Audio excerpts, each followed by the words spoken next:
we often think in those same terms, the congregation is the audience observing the actors. But actually, the audience should be God. The congregation are the actors on the stage.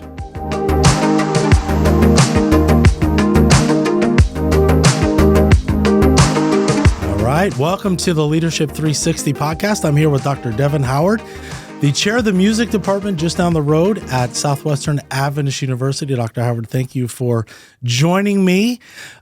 We've talked a little bit. He's done some presentations for our pastors, and so I really thought it'd be helpful for you to come on and talk to our leaders throughout the Texas Conference, because you have a very unique background. Academia, this is your first teaching job. Mm-hmm. What's been your journey up to the point here at Southwestern? So consistently through really all my teenage years, through my college experience, and into my professional life, it was always church music. So I've had a paid professional church music job since basically when I was 15 years old. Oh, wow. Mm-hmm. So what led you to academia? Like, wow, I'm done with church music. I'm done with working with the local church. I'm going to go to the ivory tower and work in academia. Well, of course, anybody that goes in music long-term and goes for those higher levels is always thinking in the back of their mind how great it would be to teach. So those are, of course, difficult jobs to come by. And most musicians who are trained as organists like myself end up doing church music professionally. Right. So I followed that path, and there was an opportunity that opened up here at Southwestern because of some professional connections I had and collaborations I had done with one of the other professors at the university. So when that came open, I jumped at the opportunity and made that step over. And you've been at the university for how long? This is my 8th year. 8th year. Mm-hmm. And you do keyboard performance. You direct a couple of the orchestras, I know. Well, primarily it's, as chair of the department, a lot of administrative stuff. Okay. But then my area in the department is the keyboard area. Okay. So either teaching or coordinating the keyboard instruction. And then supporting all the other activities and ensembles and working on concert schedules and everything else that goes with that. So one of your past positions was and you're going to have to correct me on the title, Director of Arts and Music at Kettering. Close, was that? Yeah. Yeah. So that was my last church position before coming to Southwestern. Okay. And I actually changed the title. When I arrived, they had been referring to that position as Minister of Music. Okay. But I wanted to shift the focus away from a traditional pastor paradigm, and so I changed the title to Director of Worship and the Arts. Okay. And I used the term arts specifically because I wanted it to be a bit more comprehensive.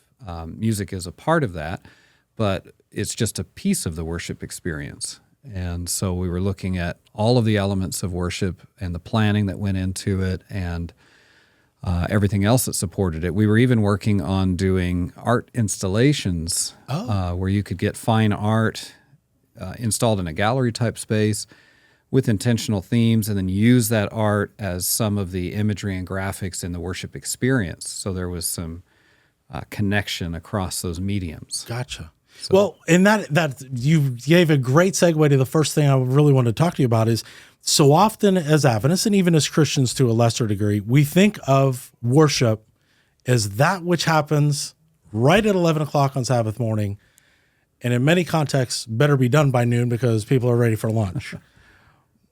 Is that all there is to worship? Or you've alluded to the worship as a much bigger experience than that 1 hour experience on Sabbath morning? Yeah. For me, worship is an expression of beliefs. Okay. And so in that way, we actually live out our beliefs throughout every day. The corporate worship experience is the time when we all come together in that expression of shared beliefs. We're learning together. Sure. That's a really important part of it. And then just affirming our connection to God as a community. And that really is comprehensive in the sense that it's from beginning to end. I often compare it, of course, as a musician, I'm talking with students a lot about performances. Sure. And whenever they're presenting something musically, their performance begins the moment they're visible to the audience. So the posture with which they take the stage, the character that they or personality or mood that they're projecting in their movements. All of that factors in just as much as when they actually make sound on their instrument or voice. And then their performance continues until they leave the stage. Gotcha.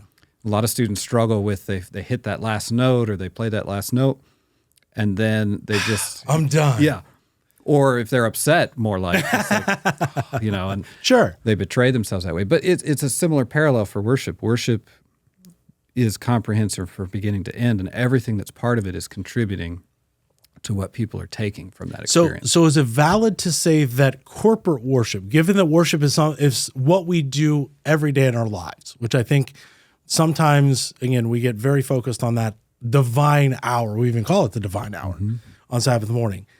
Is it valid to say that worship, corporate worship on Sabbath morning, is a culmination of your experience with God, and then you come together and celebrate that as a body of Christ? Yeah, absolutely.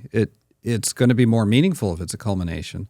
And it's also, I think, important to me that it's also a launching into the next week. Okay. That it doesn't just end, check, done. Gotcha. But what has it done to transform, inspire, and teach so that I go out from the space into the next week? Sure. So in many Adventist churches, we refer to those elements before the sermon as preliminaries. Why is that? I mean, and is that really a valid way to refer to the opening hymn, the scripture reading, as the preliminaries, as to the only important part of worship is the sermon? Where do we get that thought process from, and is it really valid when we think of corporate worship? Yeah, I wish I knew where we got that from so that we could get rid of it. Yeah. I don't know what the origin of that is, but I do struggle with that term. It's concerning and it's problematic, and I think that's because it's creating an unequal hierarchy of what we're experiencing. It sort of implies unimportant or work to get through. We got to check these things off. Okay, we did this. We got to take the offering. Got to have this. Yeah. Oh, now we're at the sermon. Okay, good. Yeah, that becomes really problematic. And then you have to question, why are we including all of those things? Is it just because we need to check the boxes? Sure. That's problematic on many levels. And I think for me, worship is at its best when everything from beginning to end is planned and intentional. In that moment, it becomes the whole of the worship experience becomes greater than the sum of its parts. You're going to take me off on a rabbit trail because I think this is important. You said planned and intentional. So there has to be some forethought into, why am I choosing this hymn? Why am I choosing this scripture other than, okay, it's in the sermon? Why do we do these things in this order? And I'm not sure we've thought through all of those things, because again, we go back to, okay, those are the preliminaries, so that's just leading up to the sermon, because we don't want heavens knows we don't want the pastor to preach for an hour. But that idea of planning, I've been in a lot of churches, many places throughout the country, that it's not, you can tell very clearly, either as someone who's a part of the worship in the audience, in the pews, or as a worship participant preaching, because I can't sing. And it's, oh, brother so-and-so, we need you to do this, or we need you to, that it becomes very, very helter-skelter, I guess. And for me, it kind of takes away from the worship service, because if you're not planning it, if you're not intentional about it, then it's just like, okay, we've checked it off the list. Yeah. Well, we have a privilege in Adventism in that we have a lot of freedom in what we include in our worship service. But of course, it's human nature to systemize and organize in a certain way, which is fine too. But the freedom that we have is to teach. Worship is about teaching our faith in Adventism especially. And so we have the freedom to include the things that help accomplish that goal. Now, it's easier from a planning thing to just be like, okay, we always do this. I'm going to get my spreadsheet.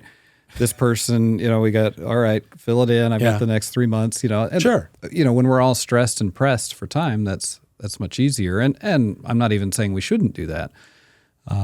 But because we have the freedom, we should be focused on the why. Why is this in? If it's not needed in a particular week, why don't we leave it out and not be afraid of those kinds of things? So how do those discussions start in a local church? Because I'll admit, I've been a local pastor for 25 plus years. I took one worship class at the seminary. A lot of our people in our churches, our leaders who we're talking to, through this podcast, aren't trained musically, aren't trained through why do we do what we do. How do those conversations even start at a local church? Yeah. There's a variety of ways. The thing that I've found the most successful has typically been to get some sort of worship planning team. Okay.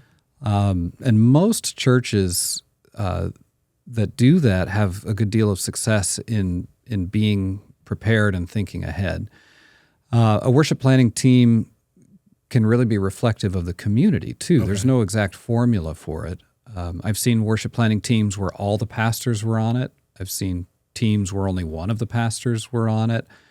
I think it's just about strategically putting people in place that can help have those conversations about what we're doing and how do we plan ahead on it. That's one of the best and easiest ways to get started. And when I went to Kettering, for example, I set that up right away because in the interim before I came, they'd basically had one person just sort of checking boxes and filling in. And it was clear that the community needed a little bit more voice in that situation. And I found it to be a really rewarding group of people. It became almost like a small group, really. Okay, sure. Met weekly, had prayer and devotion together. The lead pastor at that time wasn't involved. It was myself, and it was some strategic people from the congregation. So that's one way that's pretty easy to implement and really engages the congregation. So let's talk about definition. Because before we get into the nuts and bolts, what is inspiring worship? What does that look like in the context of a local church, whether it's a large church like Keene, whether it's a small church like many of the churches that we have in the Texas Conference? What does inspiring worship look like, or what's even a definition for it? Yeah, I'll let you riff on that because I'm not exactly sure even how to formulate that question. Other than, we talk about inspiring worship. What does it look like? What's the definition of it? Yeah. Well, I guess I would say that for me at least, inspiring worship would be a transformative experience. I want to feel affected, I want to feel changed, and I want to feel motivated. Okay. So go through those. I like that. So I want to feel affected. Affected. So just unpack that for us for a second, because I think you hit something here. Yeah, I guess I feel touched. Okay. Or moved, or in some way validated for being there. That's especially true in the post-COVID world and in the streaming world of Adventism. It's a lot easier to stay in your PJs and press play to your favorite church. Yeah, it's true. So you're right. I want to know that the effort to get there was more than just checking a box, was more than just this is what I'm supposed to do, but that it affected me and it changed me in some way and motivated me to go from that space somehow improved. Okay. Or inspired. So a little bit of a different person when you leave than when you came in because you've experienced worship. Yeah, and I think as busy as we all are, we all want elements of that. So I've experienced that most commonly or most often when I've seen intentional planning. Okay. That keeps me on track. Purposeful inclusion. Okay. That's a big thing because so many times the congregation is just observers of what's happening. And I like to use the analogy of like a theater situation or a play. We often think in those same terms, the congregation is the audience observing the actors. But actually, the audience should be God. The congregation are the actors on the stage. And then that, of course, leads to the question, well, what are the leaders up on stage? And I would actually say that their role is to be the prompters. Okay. Unseen, just giving the directions. So I like to see that purposeful inclusion. How is the congregation that's made that effort to come there involved in the worship of the audience, which is God? So that is a really important part. And I also like to see engaged implementation, where it's not just going through motions, Sure, but, really intentionally drawing people in. And I've experienced that in a cathedral. Okay. I've experienced it in a country chapel. I've experienced it in a small group of people in a forest on a camping trip, on a mountaintop. I'm from Colorado. Sure, so that's right. That's right. I've experienced it in a dirt village square.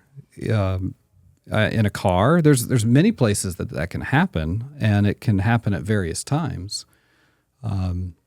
So it sort of, when you have intentionality, you're engaging, you are planning and implementing in a real way, then real worship can happen. It's not restricted to a time or a place necessarily, or location. And I appreciate that because, again, I think some of the mindset is, okay, we look at these bigger churches, they've got professional leaders, they've got, professional singers, and we go, okay, that's not us. We're just this small country church here. We do what we do because that's what we can do. And I think what I hear you saying is that can't be the mindset, because inspiring worship doesn't need those elements in a big church or professional singer. It is, correct me if I'm wrong, kind of the heart first and foremost. I'm here to be changed. Yeah. I'm here to not observe, but to be a part of worship, to worship. Yeah, actively. And then, again, with that intentionality, it can all come together and culminate with that Sabbath morning worship, when we all come together and we experience inspiring worship. Even if everybody sings off tune, it can still be inspiring worship. Is that? Yeah. Okay. Yeah. And, it's, as I said, not necessarily time and place, although that has an important role, but also the style is less important than a lot of times we give it credit for. So let's talk some nuts and bolts. A local church who doesn't have the resources that some of these larger churches have. You referred to, Kettering, Keene, Arlington, some places here in, West and some other of our larger churches in the conference. They have the resources that these small churches, other places, do not have. How do we help them make their worship inspiring? You talked a little bit about it in terms of planning, which I think is absolutely fine. What are some other ways that they can say, man, I now understand the value of this, not audience sitting back and being observed, but participant. But how do we do that? Yeah, that's a very good question. And the first thing that comes to mind to me is that churches with a lot of resources that have professional church musicians, multiple pastors, and so forth, the risk there can turn into that sometimes they're striving to improve their production. And that quickly becomes overwhelming and even discouraging, especially when the efforts fail to meet the standard of the secular entertainment world. Oh, wow. Okay. Keep going. No. Yeah. I love that. So, and I'll reference actually a specific thing happening right now in the DFW area. I've seen a lot of posts about it. There's a large church in Dallas that's getting a lot of flack right now because they have this massive Christmas production. Over 1,000 people in the on stage participants. They've got people flying through the rafters, dozens of live animals. You may have seen this. It's going around. And instead of being inspired by that, the general public is pushing back and saying, what is the purpose of all of this extravagance? To me, they've gotten lost in the production. Gotcha. And even with all the resources and money that they have, they're still not matching what the secular entertainment world puts out. Sure. That's a great point. But do we even need to compete with that? Is sort Well, of and so talk about that for a second. You know, we talk about, and we're going to talk about young adults here in a second, but again, these small churches, I grew up in a small church, you feel like you have to compete, and then you're like, well, we can't compete, so then we just do what we do and move on. Yeah. So there is some hope then for these small churches. Yeah. That idea of production and quality has a strong appeal, but I've personally never or rarely walked away from something that like that I felt like I was affirmed and filled. Okay. Either as an observer or as an implementer, because I've been involved in some big productions myself. But at the same time, I've rarely sat through a simple worship service and enjoyed it when it was clear that there was very little thought or planning put into it, and that the implementers of the worship are either insufficiently trained or underprepared. Okay. Done little preparation. So that's both sides. Right. What it always comes down to for me is first remembering that, at least in the Adventist context, we should be formative in our worship style. So we should instruct. Okay. I was going to say, tease that out, because that was something when you talked to our pastors here a little while back, I'm like, man, he connected some dots that I hadn't connected. So we as Adventists are formative. What does that mean? Yeah. So what that means. Sorry, you were probably going there. That's fine. Yeah. Informative, what we're doing is the worship should reflect our beliefs. It should teach. Okay. So what we include in worship should be intentionally towards that goal. The other side of the types of worship that you can experience would be more normative, and this is where the content of the worship is really, really crucial, and must be included for it to be authentic worship. And we always run the risk of kind of going back that way, if nothing else for simplicity, but it comes back to the preliminaries thing, like we must do this, enter this way at this time, and kneel here, and we must have this song, and then we must have the children's story in this moment. Sure. Those are all good things, but if they become a must do rather than a can do, gotcha. That's where the danger lies. So informative worship, we should be teaching and instructing in what we do in worship, which is really freeing. It really gives us a lot of freeing ideas. So if we're formative, we're instructing and reflecting in our beliefs, and that allows the leaderships to focus on a goal of utilizing whatever resources and gifting the worship community is already blessed with. So we're not trying to look like Church A down the road that has this person, that resource, this instrument, whatever. Instead, we're looking at the community we have, and we're saying, what do we have, and how do we leverage and utilize those tools to instruct our community, to teach our community, to worship as a community? So that, I love what you said, freeing, because then that allows anyone to not only participate in where again, the idea of us being an audience, I think, is so foreign to, I think, what God wants for our corporate worship, but it also allows other individuals with various talents, and I'll share a quick story here in a second, to be involved in implementing and facilitating worship. One of the churches that I pastored in my past life, long from here, one of their members whistled for special music. He would have a CD with some background music. He had one particular artist in that he usually used, but he whistled. And I'll admit, Devon, I first was like, are you kidding me? But the more I got to know his heart, and that for him, this was truly an expression of a gift and a talent that God had given him, but also feeling the privilege of taking this gift and lifting up to God as a part of corporate worship.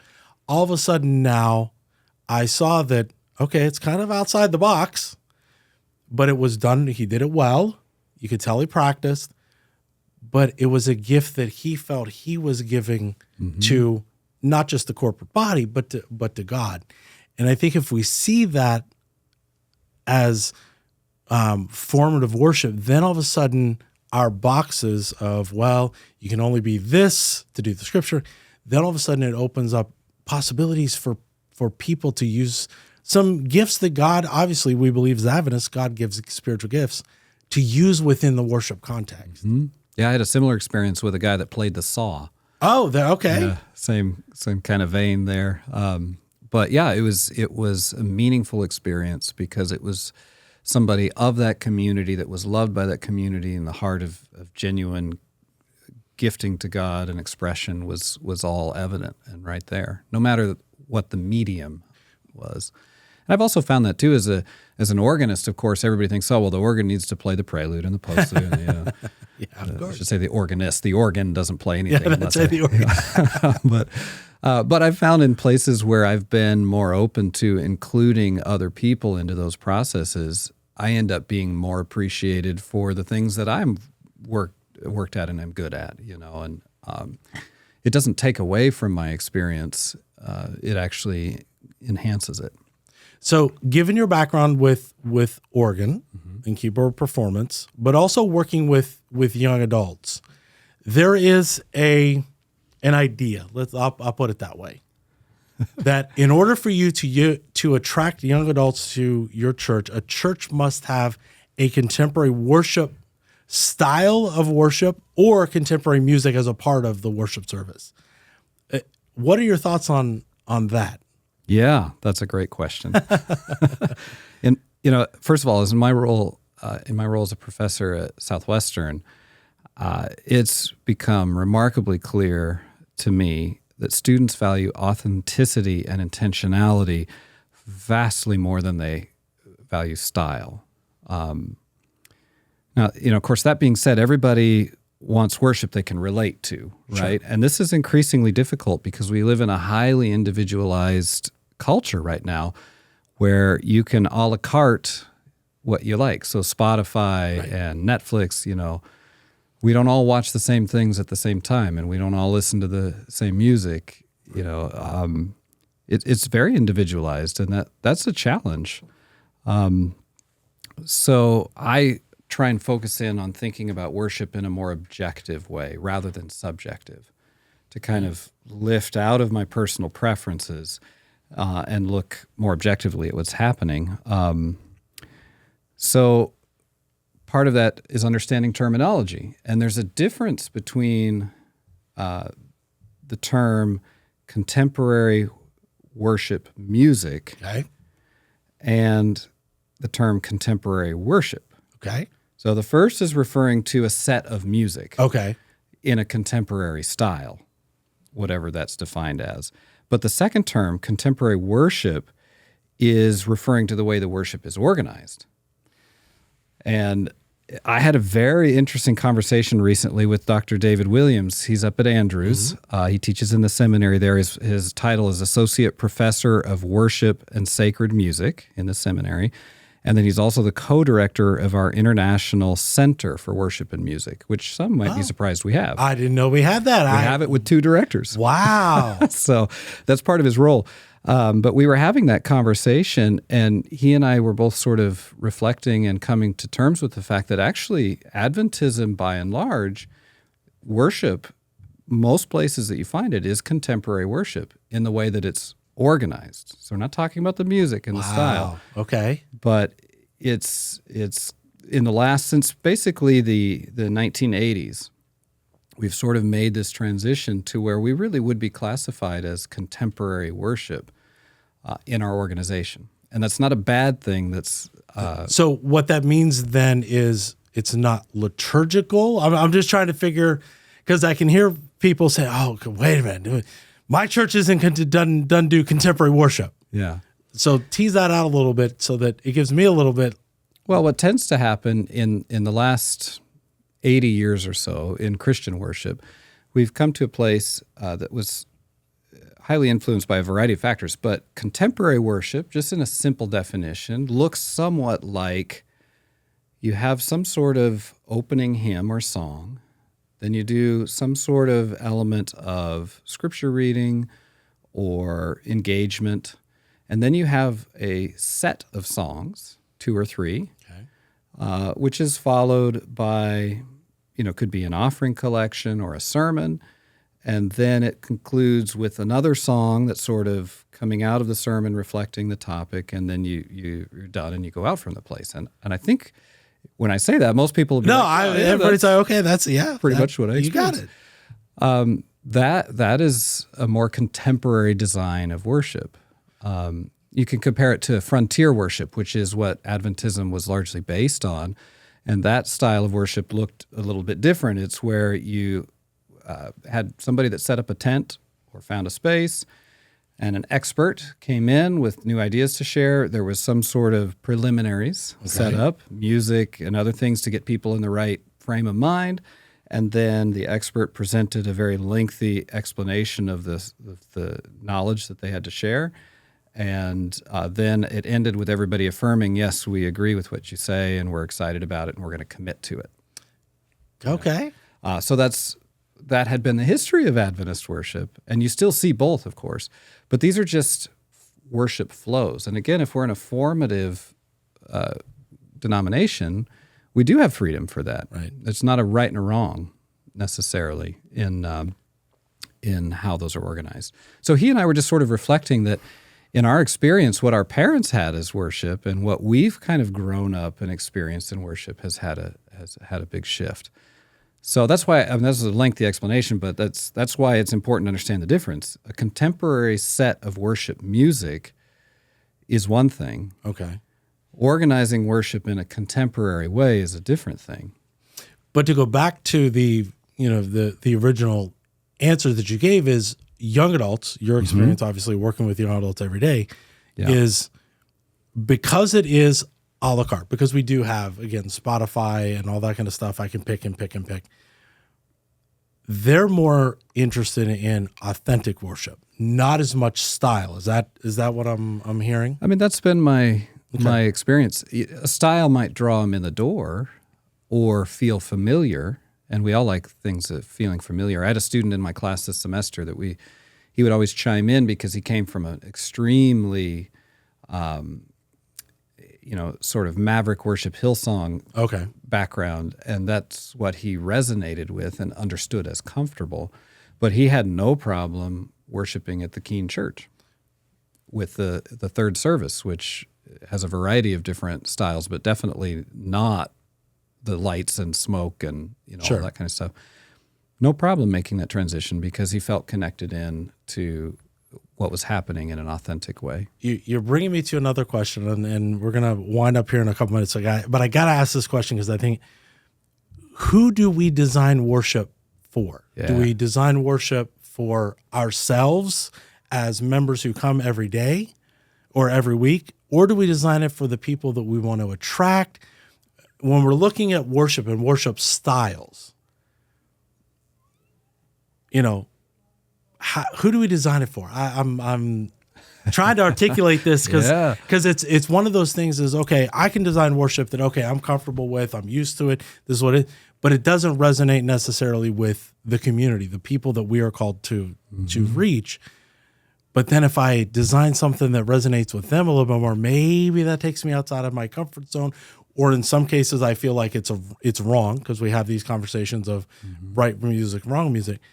So when I'm planning, going back to this idea of planning and being intentional, who am I designing worship for? Yeah, that's a tough question that people debate all the time. I think I'll answer that by pointing out something unique in Adventism, which is I think you would struggle, especially in North America, to find a denomination that is more diverse than Adventism. And so that really gives us a unique opportunity in worship planning. And I like the term, this is a term that I had kind of come up with on my own, and then again with a conversation with Dr. Williams, he brought this term up separate from me, and it was interesting we arrived at the same term. But the term was convergence. So we have a convergence of cultures, experiences, ideas, and they all bring a lot of different worship ideas, music ideas, expressions. But that's such a unique and interesting opportunity for us as we think about how we plan worship. So again, a planning committee that is representative of the community can have that conversation together about how to plan worship and converge the ideas of what the community are. And I think if we focus on making sure that our worship is representative of the community that we find ourselves in, we're going to do both ministry to the people that are already there, but create a space that is inviting and opening to people we want to join in that experience. And I always like to tell pastors and musicians, I've struggled with this myself too, you are a temporary shepherd of that community. They existed before you got there. They will exist after you leave. Some of our churches remind our pastors of that all the time. Well, okay. So, we were here long before you got here. We're going to be long after. Right. But anyway, yeah, right. it's freeing in some ways because you realize I can affect positive change, but I don't need to save them from themselves or recreate something. You're looking at what the community is, having that community represented in a worship planning team can create really interesting dialogue, and then there's more ownership of what happens, and there can be more guidance and more education. So if the worship planning team understands what's trying to be accomplished, that's going to go out into the congregation's understanding as well. So, shifting the focus away from preferential styles and towards reflecting the community that we're in the midst of, very naturally creates an authentic, participatory important, there you go, and transformative experience for a much larger cross-section of people. And that's something, at least in my experience, that anyone at any age is attracted to. I like so that. Than style. I like that. Man, you covered a lot of ground over this last number of minutes, and I'm sitting here thinking, man, I could ask this question, I could ask this question. This is not a long-form podcast, so we better put it to close for this section. One takeaway, if you were to kind of say, if the folk who are listening, the leaders in the Texas Conference, in our local churches, if there's one thing I want them to remember more than anything else that we've talked about, what would that be? Yeah. I mean, I would say there's so many things. But worship should be participatory. Worship should be inclusive. Worship should be reflective. Strive for intentional planning. Strive for authentically representing the community that you're a part of in this moment in your role. And look to elevate that conversation to more objective levels about why are we doing what we're doing? And how is what we're doing engaging people to be the actors on that stage, to God the audience, to get away from being sitters, observers, being entertained, being passive. How are we crafting worship with the resources we have, the giftings that we have, where we are all actively worshiping God?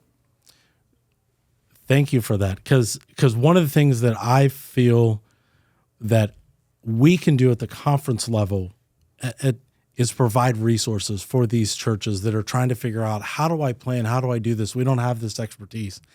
And you've kind of set the bar, and I appreciate you articulating some of these things that we really, many times we do worship without thinking. I don't know if that sounds right, but it just becomes very much through the motions. Different people, different sermon, all that kind of stuff. But we really need to be cognizant of what our role is in worship, but also two, that it's got to reach the community whole. Yeah. So thank you for articulating that. Yeah, you can get a long way with a small group of like-minded people who have a clear idea of their goal, that meet once a week or every other week and have access to Google. Yeah, there you go. I love that. You can get a long way there for worship planning. I appreciate that. So I have a practice of getting to know our guests through what I call the lightning round. Okay. 3 questions, or a couple of questions, or 6 questions, but really quick answers. Number 1, I think I know the answer to this one. Beach or mountains? Mountain. I knew it was coming. Most used app on your phone? Oh, man. I would say probably Instagram. Instagram, okay. Yeah. I'm embarrassed to admit that. No, that's all right. Favorite hobby outside of ministry? Oh, that's changed through the years. I love rock climbing, but I haven't done a lot of it here in Texas. No, I was going to say, not too many rocks around here. Otherwise, I play floorball and I love hockey. So it's a version of hockey. Okay, I like that. So an Avalanche fan, I'm assuming? Big time. There you go. It's a good season for us. Very nice. One thing on your bucket list. Travel to Australia and New Zealand. So you've never been to Australia and New Zealand? No, I've been in Africa, South America, North America, Europe. I lived in Europe for 2 years, but I've never been to Asia or any part of that part of the world. Australia and New Zealand. I hear it's beautiful. I've never been there either. Yeah. If you could have a superpower, what would it be? I always default to flight and then second guess that. But it would be nice to get places fastly on my own terms. There you go. On your own terms, not have to go through TSA or anything like that. Lastly, best piece of advice you ever received? Oh, best piece of advice I ever received. Learn the difference between being nice and being kind. Because nice people get walked over. Kind people stand up for themselves and get things done in a nice way. Wow. I'm not sure I can add anything to that. So we're going to end there. Dr. Devon Howard, thank you so much for joining us. For those of you who are listening, subscribe. We're going to do this continue to do this once a month. But make sure that you subscribe Spotify, Apple Podcasts, wherever you get your podcasts, as we continue the journey to make you a better leader in your church, your home, and your community. So thanks again for joining us, and we'll see you next month.